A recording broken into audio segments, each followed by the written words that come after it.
Imagina esto. Un programador está sentado, encorvado sobre su teclado. Es tarde y parece estar trabajando en algo. Pero no es un software para una empresa y tampoco está depurando código de una aplicación corporativa. Está programando su propio videojuego. Tesoros, enemigos y misiones cobran vida con sus líneas de código.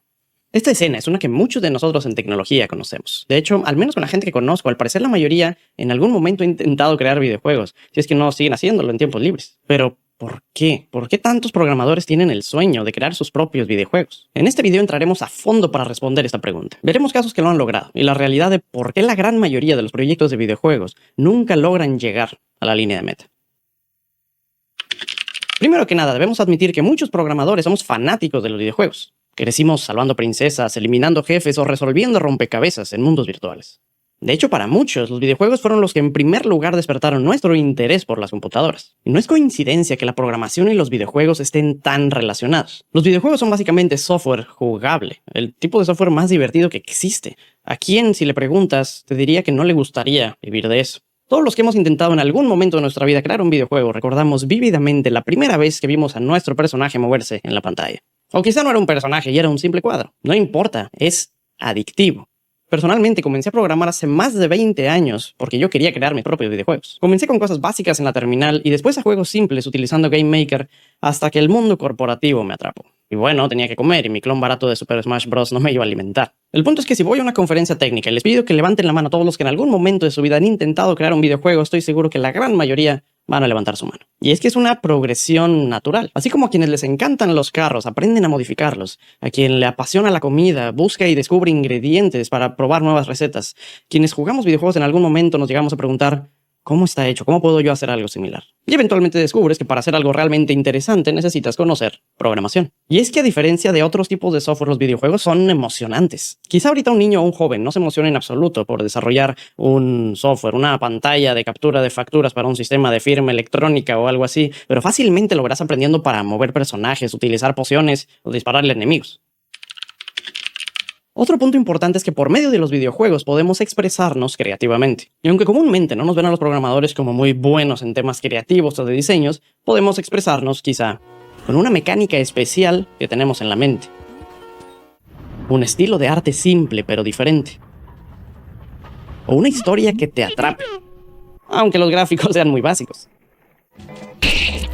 Al hacer un videojuego, tú tienes el control total de lo que pasa. Tú decides qué tan alto puedes saltar, cómo funciona la física, la historia de los personajes, es tu mundo, tus ideas, tus reglas. Como el llamado de una sirena, esto es algo que nos atrapa a los programadores, un nivel de control que no tenemos cuando trabajamos en el software que nos piden otros clientes. Así que la creación de videojuegos nos llena en un nivel personal. Podemos ver en una pantalla cómo funciona lo que estamos haciendo, es mágico y esa magia nos motiva a seguir haciéndolo.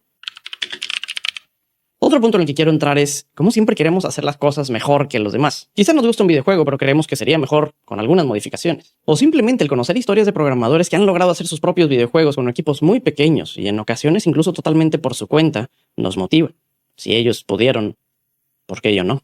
Hace unas décadas, el que una sola persona o un par hiciera los videojuegos era la norma. Realmente no existía como tal el concepto de la industria de los videojuegos. Dejando de lado algunos juegos simples de 3 en raya que existían y se podían jugar en una pantalla. El juego Tennis for Two de 1958 fue hecho por una persona inicialmente, William Higginbotham. A ver si no destruyó su apellido, aunque sí le ayudaron eventualmente. Tomaron un osciloscopio normalmente utilizado para cosas serias, muy serias, y lo usaron para hacer un juego de tenis que respondía a los controles, consideraba velocidad del aire y aparte era multijugador. Pero William, él, fue antes líder de la división de electrónica en la creación de la bomba atómica. De nuevo, cosas serias. Pero unos años después ya estaba intentando hacer uno de los primeros videojuegos. De igual manera, el mundo corporativo no lo atrapó por completo. En ese momento fue en un osciloscopio y en 1962 fue con una PDP-1, en donde Steve Russell trabajó en Space War, un juego multijugador que utilizaba combustible para moverte y podías disparar a tu enemigo y destruirlo. Esto nos deja algo claro. Si tienes a una persona con dispositivos electrónicos cerca y le das suficiente tiempo, eventualmente los utilizará para intentar crear videojuegos. Avancemos en el tiempo. Quizá consideres que ahorita ya los juegos son muy complicados y es imposible que los haga una sola persona. Sin embargo, aunque hayan cambiado los tiempos, las computadoras, el acceso a la tecnología y la inteligencia artificial, estamos en el mismo lugar. En 2004, Marcus Persson trabajaba en King, pero desarrollaba juegos propios en sus tiempos libres. Incluso después de cambiar de trabajo, él seguía haciendo sus propios proyectos. Creó un juego que llamó RubyDung y en 2009 se inspiró en Infiniminer, por lo que modificó RubyDung y lo liberó con el nombre Cave Game. Eventualmente cambió su nombre por Minecraft. Si bien Minecraft será el juego mejor vendido de toda la historia, inicialmente lo inició una sola persona. Otro ejemplo es Stardew Valley, que en su liberación fue creado totalmente por Eric Barone durante 4 años. Y este ejemplo queda perfecto con lo que estamos viendo en este video, porque Eric jugaba Harvest Moon y le gustaba muchísimo, pero consideraba que cada vez estaba peor y no estaban llevando el juego hacia un lugar donde le gustaba, entonces él consideraba que él podía hacer algo mejor él mismo. Quería mejorar sus habilidades de programación y diseño, ya que no podía conseguir un trabajo en la industria y entonces mientras tenía un trabajo acomodando gente en un teatro. Mezcló y aprendió muchas habilidades, ya que tuvo que hacer toda la programación, el pixel art, la música, los efectos de sonido, la historia, los diálogos. Hablaremos de eso más adelante. Y durante 4 años constantemente deshacía mucho del trabajo que ya había hecho y lo rehacía una vez que con el tiempo aprendía a hacer las cosas mejor. Y con el paso de los años han seguido apareciendo juegos que logran captar y conectar con jugadores en todo el mundo, por lo que seguramente seguirá sucediendo. Quizá tú seas el siguiente. Y hoy en día seguramente hay decenas de miles de programadores haciendo sus propios videojuegos, nada más que no te enteras de ninguno, a menos que documenten su proceso en internet como Ginchu o Alba Maya. Sin embargo, no todo es fácil. Si realmente todos están programando sus propios videojuegos, ¿dónde están?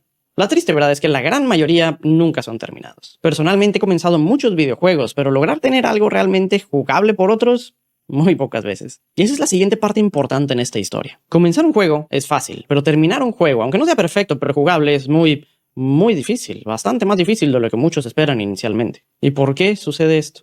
Cuando quieres comenzar un videojuego tienes la motivación a flor de piel. Con las herramientas actuales como Unreal y Godot, rápidamente puedes comenzar y ver cosas moviéndose en la pantalla y respondiendo a tus controles. Sin embargo, si persistes por, digamos, más de una semana, comienzas a ver cosas que quizá no esperabas. No puedes normalmente liberar un juego con cubos y esferas, necesitas personajes. Y no cualquier personaje que descargas gratis de internet y utilizan muchos otros juegos, sino seguramente vas a querer tus propios personajes. Por lo tanto, deberás separarte de la programación para aprender a diseñar y animar a tus personajes, o buscar a alguien que te ayude. Ahora, también tu videojuego no puede estar callado, necesitas música y efectos de sonido. Aquí de inicio quizás sí puedes utilizar música y efectos gratis que descargas de internet, pero si vas serio con el proyecto, eventualmente vas a querer tu propia música original, así que la vas a tener que hacer o también buscar a alguien que te ayude. También la programación de videojuegos no es simple. Necesitas conocer cómo administrar tu código para que sea mantenible y no te muerda unos meses después porque lo estuviste haciendo las carreras. Y los niveles, si tu juego tiene algún tipo de progresión, necesitas diseñar los niveles. Los diálogos y las interacciones. Y aparte, si decides cambiar tu juego para que sea multijugador, esto a veces nos lleva a una destrucción de la motivación. La emoción que tenías en los primeros días ya no es la misma cuando tienes varios días intentar solucionar un problema gráfico que solo sucede a veces. La depuración de las líneas de código, los árboles de decisiones y principalmente lograr que tu juego realmente divierta. Y no puedes detener tu imaginación. Mientras estás desarrollando 3 funcionalidades, ya estás pensando en otras 150 y seguramente mañana se te ocurrirán más. Y eso sin contar que ya estás pensando en otra idea para otro videojuego y que cada vez más y más comienza a utilizar tus neuronas. Quizá escuchando esto recuerdes las veces que te ha pasado. O quizás te estoy preocupando y quitando las ganas de intentarlo. No es mi objetivo. La verdad, yo creo que yo personalmente lo voy a seguir haciendo hasta que me muera o hasta que descubran que soy una inteligencia artificial y me pateen al multiverso. Pero sí quiero dejar claro que en cada uno de los proyectos en donde yo he intentado crear un videojuego, he aprendido una o más cosas y ese aprendizaje nadie me lo quita. En mi primer videojuego que hice utilizando Game Maker, aprendí Bucles 4. Y en mis siguientes videojuegos, que los hice en Java con algo llamado JMonkey Engine, aprendí matrices, cuaterniones, aprendí Blender y hasta comunicación por medio de TCP y sockets de Java para intentar hacerlo multijugador. Y en mi video más visto de mi canal, en donde unos carritos aprenden a manejar utilizando algoritmos genéticos, aprendí Unity y muchas cosas de física de videojuegos que la verdad desconocía.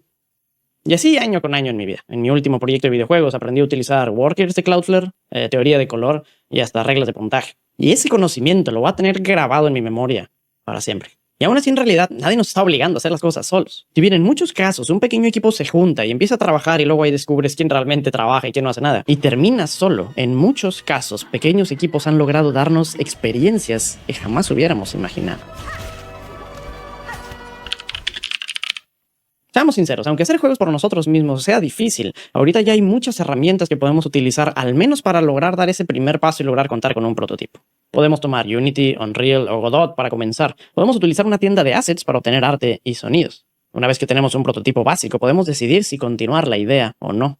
Aquí la barrera de entrada es bastante baja. También tenemos la inteligencia artificial, la cual tiene mucho lugar en el desarrollo de videojuegos, desde facilitar en la programación y las pruebas, narrativa y diálogos, entre otras cosas, y realmente acelera y puede mejorar nuestros videojuegos. Claro, si lo usamos correctamente y no lo dejamos simplemente hacer código basura que luego eventualmente nunca arreglamos. Sin embargo, aún con estas herramientas, el reto general es el mismo, y de alguna manera la expectativa actual de los jugadores es relativamente alta en cuanto a calidad. Constantemente liberan cientos de videojuegos, y aunque tú logres terminar el tuyo, es difícil sobresalir. Pero la verdad es que para alguien apasionado eso no importa mucho. Cuando comienzas tu idea de videojuego, no estás pensando en el mercadeo y en cómo vas a publicar tu videojuego. Estás pensando en cómo vas a crear tu mundo y en los retos técnicos.